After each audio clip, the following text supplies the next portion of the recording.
Okay, चलिए दोस्तों, पुनः आपका एक बार फिर से स्वागत है एक नई वीडियो के अंतर्गत।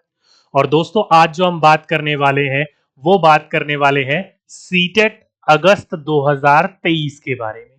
यानी कि जो आपका कमिंग अगस्त है, इसके अंतर्गत जो आपका सीटेट होने वाला है आखिरी 20 दिनों में। देखा जाए तो मोटा मोटी जो है वो हमारे पास 20 ही दिन है। आखिरी के दिनों में प्रेशर बहुत ज्यादा होता है, तो पढ़ने की जो गति होती है और साथ ही साथ में समझने की जो गति होती है उसमें क्या होता है, बढ़ोतरी होती है। आपने पढ़ा है ना उसका, किसका, अधिगम का जो वक्र बनता है, पढ़ा है ना सभी बच्चों ने लर्निंग कर्व के बारे में। तो आखिरी हमें इस 20 दिनों के अंतर्गत हमें क्या करना है, कैसे करना है। अगर आप हाउस वाइफ हो, अगर आप कहीं पर काम काज करते हो, तो आखिरी इन 20 से 22 दिनों के अंतर्गत हमें किन चीजों के ऊपर ज्यादा फोकस करना चाहिए और मैं आपकी इसमें कैसे मदद कर सकता हूं, उन सभी चीजों के बारे में डिस्कस करेंगे।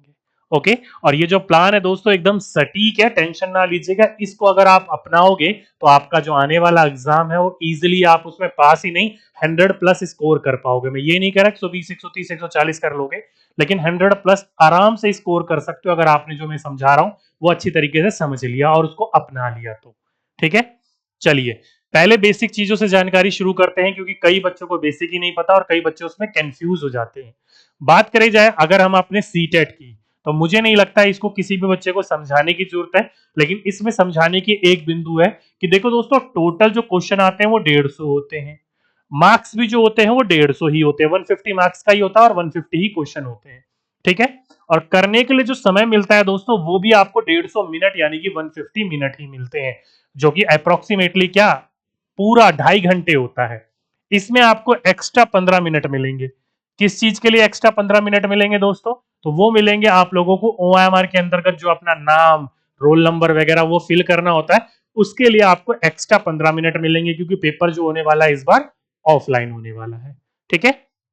साथ ही साथ में मोड की बात करी जाए तो पेपर जो होने वाला है वो ऑनलाइन से दोबारा अपने पुराने अंदाज में आ चुका है ऑफलाइन में, तो इसलिए आपको 15 मिनट पहले मिलेंगे। शीट जो आपका क्वेश्चन पेपर होता है उसके बीच में एक ओएमआर शीट होती है, बिना सील तोड़े हुए उसको बाहर निकालना है। अपना नाम, अपना रोल नंबर वगैरह जो भी ओएमआर शीट होती है उसको फिल करना है। कैसे फिल करना है आपको आता होगा, अगर नहीं आता तो मुझे कमेंट बॉक्स में लिख दीजिएगा, मैं आपको ओएमआर फिल पर कैसे कैसे क्या क्या करना होता है मैं अलग से एक प्रॉपरली वीडियो बना दूंगा आप लोगों के लिए। ठीक है।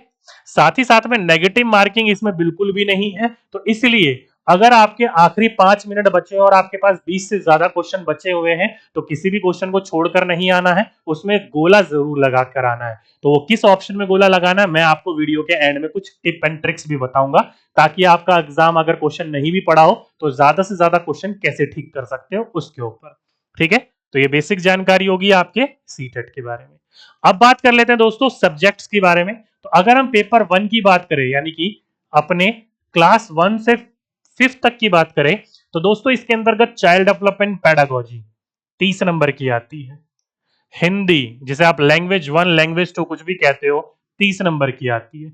इंग्लिश 30 नंबर की आती है। अगर आप इसकी जगह पर संस्कृत लेते हो तो संस्कृत भी आप लोगों की सेम 30 ही नंबर की होगी। ठीक है। इसके अलावा मैथमेटिक्स 30 नंबर की आती है और इन्वायरमेंटल स्टडीज ये भी 30 नंबर की आती है। तो कहने का मतलब है सारे सब्जेक्ट 30-30 नंबर के आते हैं। चाहे आप पेपर 1 दे रहे हो चाहे आप पेपर 2 दे रहे हो, इनमें आपकी ये तीन चीजें कॉमन होती है, child development and pedagogy, Hindi, English या फिर संस्कृत। ये तीन सब्जेक्ट इसमें कॉमन होते हैं। दो सब्जेक्ट आपके अलग होते हैं। अगर आप सोशल स्टडी आर्ट्स बैकग्राउंड से हो तो 60 मार्क्स इसके आते हैं। अगर आप मैथमेटिक्स एंड साइंस या फिर बीकॉम या साइंस बैकग्राउंड से हो तो 60 क्वेश्चन 30+30 इनके आते हैं। आप सभी बच्चों को इन चीजों के बारे में जानकारी होगी ही। मुझे नहीं लगता यहां तक किसी भी बच्चे को जानकारी ना हो अगर वो सीटेट दे रहा हो तो। लेकिन मेन मुद्दा आ जाता है कि भाई इसके अंतर्गत हमें स्कोर कितना करना है। कहने का मतलब क्या है कि how much you need to score in the each subject, यानी कि सारे के सारे जो सब्जेक्ट है 30-30-30-30 नंबर के, उनमें कम से कम आपको कितने नंबर चाहिए। तो दोस्तों अगर आप रो पीट के पास होना चाहते हो तो आपको हर सब्जेक्ट में 18 नंबर चाहिए। 18 इसमें, 18 इसमें, 18 इसमें, 18 इसमें और 18 इसमें। ठीक है। 8 पंजे 40 और 5 और 50 90। करेक्ट, आपके 90 नंबर बैठेंगे। ठीक है, अगर आप रो पीट के पास होना चाहते हो तो। ठीक है। लेकिन कई बच्चों को, जो कि मैंने, जहां तक मेरी बात हुई है, जो मुझे समझ में आता है, सबसे ज्यादा जो बच्चा सीटेट में निगाह मारता है वो मारता है सीडीपी पर। तो सीडीपी पर इजीली आप 24 से 25 नंबर स्कोर कर सकते हो, और जो मैं ट्रिक बता रहा हूं उसके अनुसार भी 24 से 25 इजीली स्कोर कर सकते हो। इस बार आपका ऑफलाइन एग्जाम होने वाला है, तो इसलिए अपना ईवीएस में भी आप लोग बहुत अच्छा स्कोर कर सकते हो। इजीली मैं ये मानकर चल रहा हूं 22 से 24 यहां पर भी स्कोर कर सकते हो। ठीक है, इजिली मैं कह रहा हूं। मैथमेटिक्स में जो बच्चे होते हैं, मैं ये मानकर चल रहा हूं अधिकतर बच्चे कमजोरी है, मैं ये मानकर चल रहा हूं। कई बच्चे बहुत इंटेलिजेंट होते हैं, बिल्कुल नॉर्मल सी मैथमेटिक्स आती है। तो ना करते हुए अगर आपने इसमें 18 नंबर भी ले लिए, जो कि इनफ है, 18 नंबर भी ले लिए, हिंदी में अगर लैंग्वेज 1 है, तो इजिली मैं यहां पर भी ये मानकर चल रहा हूं 22 से 24 नंबर आप ले सकते हो। इजिली 22 से 24 नंबर ले सकते हो। ठीक है, नहीं तो मेरे मेरे जो बैच के बच्चे हैं, मेरे से जो पढ़े हुए बच्चे हैं, लास्ट में तो आपके 30 में से 30 ईवीएस में से बच्चे लेकर बैठे हुए हैं। मैंने इंटरव्यू वगैरह भी लिए थे आपके, देखे होंगे आपने इंटरव्यू वगैरह। और लैंग्वेज 2 में ये मानकर चल रहा हूँ, हिंदी या इंग्लिश या जो भी हो आपकी, 18 ही नंबर ले लो। तो अगर आप इतना भी स्कोर करते हो ना, तो 100 प्लस स्कोर चला जाता है आपका। तो मिनिमम आपको 18 नंबर तो लेने ही है, अगर आप रो पीट के पास होना चाहते हो। नहीं तो ये स्कोर जो बोर्ड लिख रखा है मैंने, ये सबसे मिनिमम स्कोर है, आप इजीली कर सकते हो अपने एग्जाम में। सबसे ज्यादा बच्चा सीडीपी में ही स्कोर करता है, क्योंकि दिन रात सीडीपी ही पढ़ता रहता है वो। ठीक है, चलिए अब बात करते हैं दोस्तों पेपर 2 की। तो पेपर 2 एसएसटी एंड साइंस, इन दोनों के ऊपर वही वाली बात है। तो ये तीनों तो वही है, 22 से 24 नंबर आप इजीली स्कोर कर सकते हो इन तीनों के अंतर्गत। बाकी रही आपकी ये दो, तो इन दोनों में दोस्तों आपके ऊपर डिपेंड करता है आपकी सब्जेक्ट पर कितनी मजबूती है। अगर मानकर चलो यहां पर आपने 22 से 24 आपने अपना लिए, ठीक है, मानकर चलो इन तीनों सब्जेक्ट में मिलाकर ना करते हुए आप मान लो इन तीनों के अंतर्गत आ गए आपके 70 नंबर, तो इसमें केवल आपको 20 ही नंबर लेने हैं। इजीली पास आउट हो जाओगे अगर आप पास ही होना चाहते हो तो। नहीं तो बच्चा सब्जेक्ट पढ़ रहा है यार, सब्जेक्ट में मैं ये मानकर चलता हूं कम से कम बच्चा 35 स्कोर तो करता ही है 60 में से। अगर आप आंख बंद करके भी करोगे तो भी 30 तो आंसर आ ही जाएंगे यार, 30 तो सही हो जाएंगे, नेगेटिव मार्किंग थोड़ी है। तो कम से कम इतने नंबर तो आपको 18-18 तो लाने ही लाने हैं ईच सब्जेक्ट के अंतर्गत। अब मेन बात आ जाती है कि इन आखिरी दिनों में ये 18 या 20 या 22 स्कोर करने के लिए किन टॉपिकों के ऊपर ज्यादा ध्यान दें। तो दोस्तों ये रही, आइए एक एक करके बात करते हैं। मोस्ट इंपॉर्टेंट टॉपिक मैंने आपके उठा कर लिख रखे हैं यहाँ पर, जो आपकी सीटेट में ऑफलाइन में सबसे ज्यादा इंपॉर्टेंट टॉपिक और वहां से क्वेश्चन पूछे जाते हैं। देखो दोस्तों, जब तक ऑनलाइन एग्जाम हो रहा था ना, तो ऑनलाइन एग्जाम में उनके ऊपर बर्डन बहुत था, बहुत सारे वैरायटीज के क्वेश्चन बनाने का। अब बर्डन नहीं है उनके पास, कुल मिलाकर 30 क्वेश्चन बनाने, 15 पैडागोजी के और 15 आपके कंटेंट के। तो 15 क्वेश्चन बनाना कोई मुश्किल बात नहीं है इतने बड़े सिलेबस में।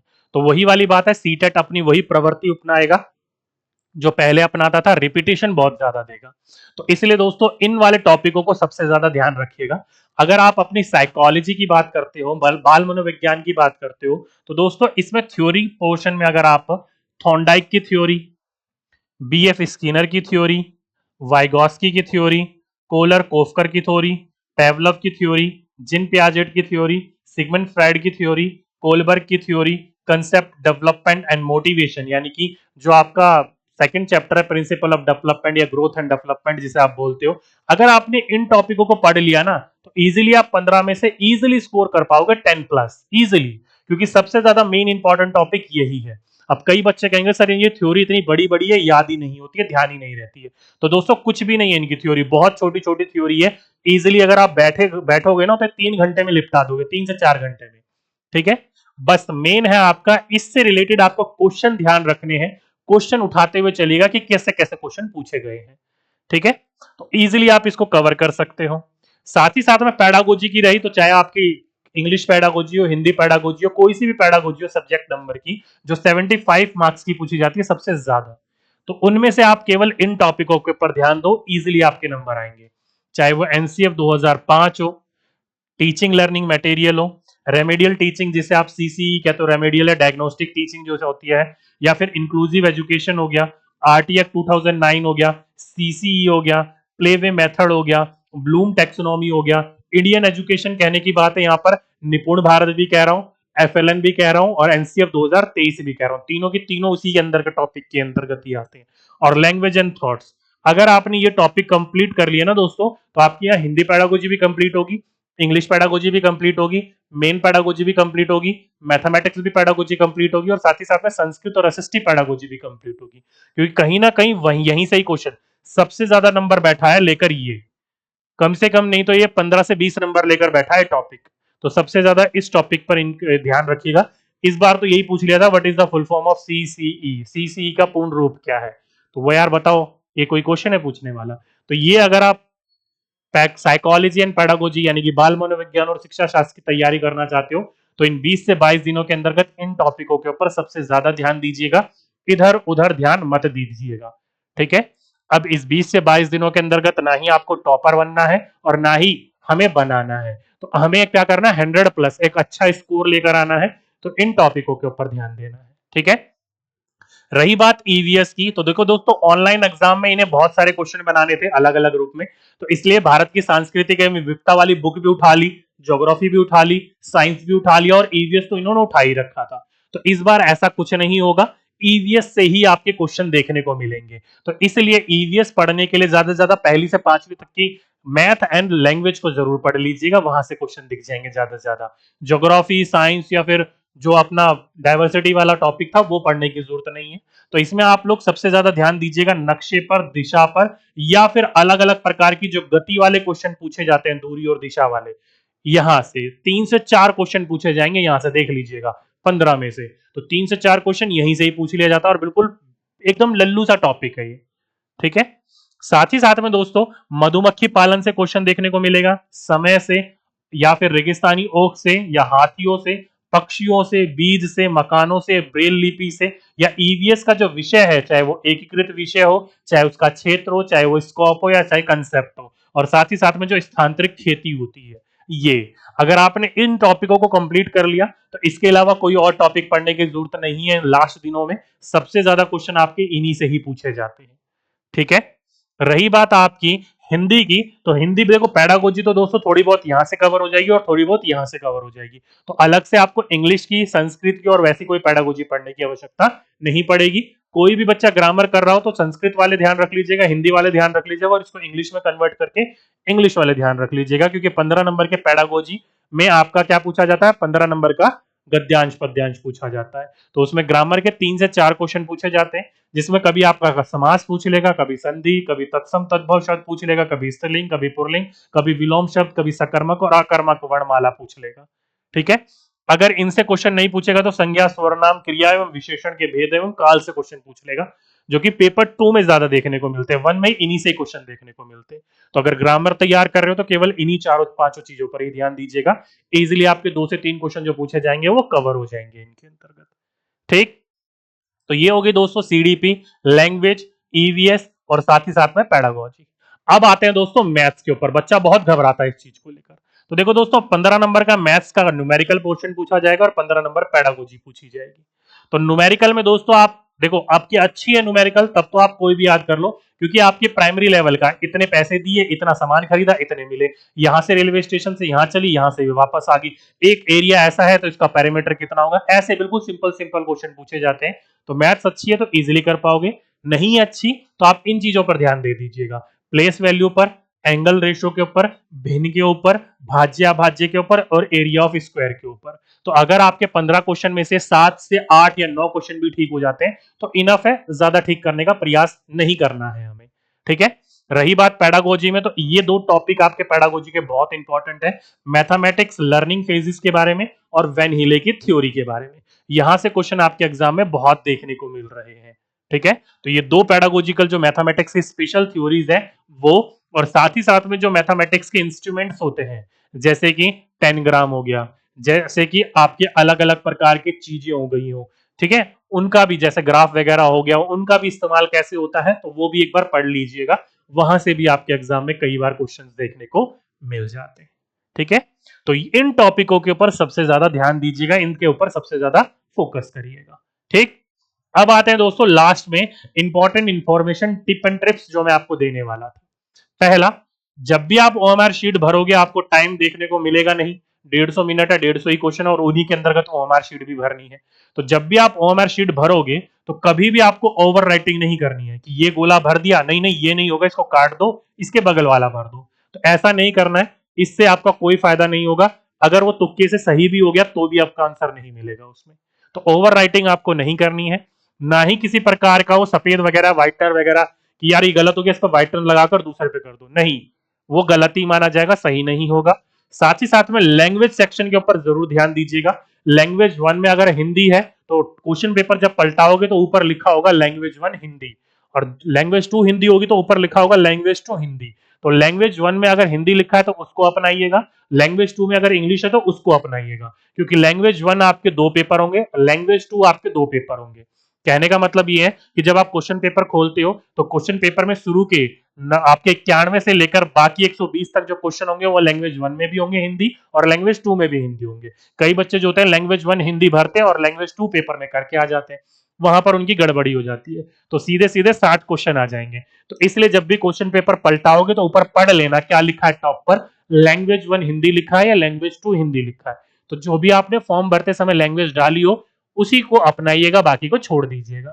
ठीक है, मतलब कि लैंग्वेज का जो पार्ट होता है लैंग्वेज 1 एंड लैंग्वेज 2, उसमें कुल मिलाकर 60 क्वेश्चन होते हैं, लेकिन आपके पेपर में मिलेंगे कितने, आपके पूरे के पूरे 120 क्वेश्चन मिलेंगे। ठीक है, तो इसलिए आपको ध्यान रखना है कि लैंग्वेज 1 कौन सी और लैंग्वेज 2 कौन सी, और टॉप पर लिखा रहता है उसी को अपनाइएगा। ठीक, रही बात ओएमआर शीट पर फिल कैसे करना है, तो देखो दोस्तों, जैसे आप अपना पेपर खोलोगे तो पेपर कुछ इस प्रकार से खोलेगा, 4-5 क्वेश्चन इधर होंगे, 4-5 क्वेश्चन इधर होंगे। तो ये नहीं है कि 150 के 150 क्वेश्चन में आपने पेपर पर टिक करा लिया और आप बोलोगे कि एंड में मैं एक एक करके गोला भरूंगा 150 के 150, नहीं, ऐसा कभी भी नहीं करना। जब भी आपकी शीट खुली हो, 5 क्वेश्चन इधर 5 क्वेश्चन इधर, तो ये अगर 10 क्वेश्चन कर लिए हैं तो इन 10 क्वेश्चनों को पहले ओएमआर शीट पर गोले लगा लो। क्या लगा लो, गोले। फिर अगले क्वेश्चन पर बढ़ो, फिर 5 से 10 क्वेश्चन जो भी आपके 2 शीट पर उनके गोले लगा लो, फिर आगे बढ़ो। ऐसा करोगे तो गोले एक साथ भरने की आपकी टेंशन नहीं होगी, क्योंकि आखिरी में मैंने देखा है बच्चे अपने पेपर में तो टिक कर देते हैं लेकिन ओएमआर शीट पर फिल नहीं कर पाते, तो उसका कोई फायदा नहीं है। ठीक है, इस बात का ध्यान रखिएगा। ओके, अब देखो दोस्तों, उन बच्चों पर आते हैं जो बच्चे 150 मिनट में 150 क्वेश्चन की जगह पर 100 क्वेश्चन ही कर पाते हैं या 120 क्वेश्चन ही कर पाते हैं। 20-30 क्वेश्चन उनके छूट जाते हैं और बचते समय कितना है, 5 से 10 मिनट बचते हैं आखिरी के। और जब बच्चा जो है बहुत ज्यादा हाइपर हो जाता है, यार अब मैं क्या करूं, अब मैं क्या करूं, मेरा हाई पेपर रह गया, तो दोस्तों देखो, 5 से 10 मिनट में आप ये 30 के 30 क्वेश्चन पढ़कर तो भर नहीं सकते हो। बाकी इतने समय में अब तक आपने इतने क्वेश्चन करे तो 30 में 10 मिनट में कैसे 30 क्वेश्चन कर लोगे। तो सबसे अच्छी ट्रिक है दोस्तों इसकी क्या, तो उसके लिए आप पता है क्या करो, अपनी ओएमआर शीट देखो, जो भी आपकी ओएमआर शीट है वो ओएमआर शीट देखो। उस ओएमआर शीट में आप देखो कि सबसे कम गोले कौन से हैं, ए सबसे कम गोला है या बी सबसे कम गोला है या सी कब सबसे कम गोला है या फिर डी सबसे कम गोला है। उसमें आप ध्यान देखो, ध्यान से देखो, 1 मिनट में आपको पता चल जाएगा। ये नहीं गिनने बैठ जाना, गिनने मत बैठना, उसमें आप ये देखो सबसे कम गोले कौन से। सबसे कम गोले देखोगे तो आपको पता चल जाएगा कि बी सबसे कम है, कि सी सबसे कम है, कि डी सबसे कम है, कि ए सबसे कम है, आपको पता चल जाएगा। जो सबसे कम गोले हो ना, उन सभी के सभी जो क्वेश्चन छूटे आपके 20, 30, 40 जो भी छूटे, उन सभी के सभी क्वेश्चनों में वही गोला लगा दो, सबसे कम गोले जो है। मान लो सी सबसे कम है तो सारे पर सी सी सी सी सी सी भर दो, सब पर, बिना क्वेश्चन पढ़े। 10 मिनट में आप सारे क्वेश्चन नहीं कर सकते हो। ठीक है, तो 10 मिनट में सारे के सारे गोले कर दो। क्यों, क्योंकि दोस्तों जब भी आपका पेपर बनाया जाता है ना, तो ए बी सी और डी, इन चारों को एक बराबर लेवल में रखा जाता है कि ए इतने परसेंट होंगे, बी इतने परसेंट होंगे, सी इतने परसेंट होंगे और डी इतने परसेंट आंसर सही होंगे। कहने का मतलब क्या है, तो तीनों को 33-33% रेशियो में बांटा जाता है। जो सबसे ज्यादा सही आंसर होते हैं वो सी और बी होते हैं।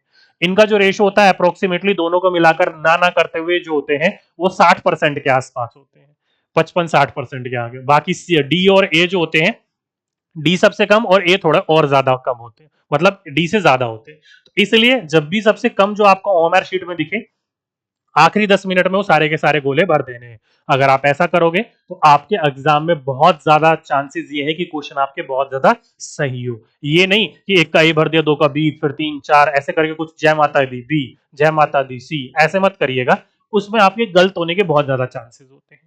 ठीक है, तो ये मेरी तरफ से एक थोड़ी सलाह थी आपको, आप इसको अपना कर देखिएगा, ये अच्छा माना जाएगा और अच्छा रहेगा आप लोगों के लिए।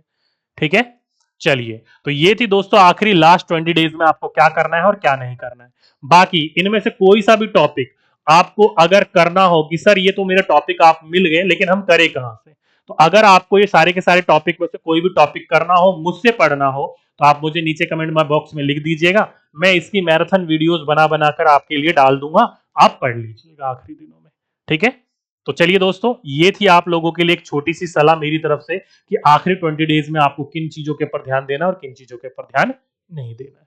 ठीक है, तो आज के लिए इतना ही दोस्तों, आपसे फिर मुलाकात होगी एक नेक्स्ट वीडियो में एक नेक्स्ट टॉपिक के साथ। जब तक के लिए सभी बच्चों को धन्यवाद।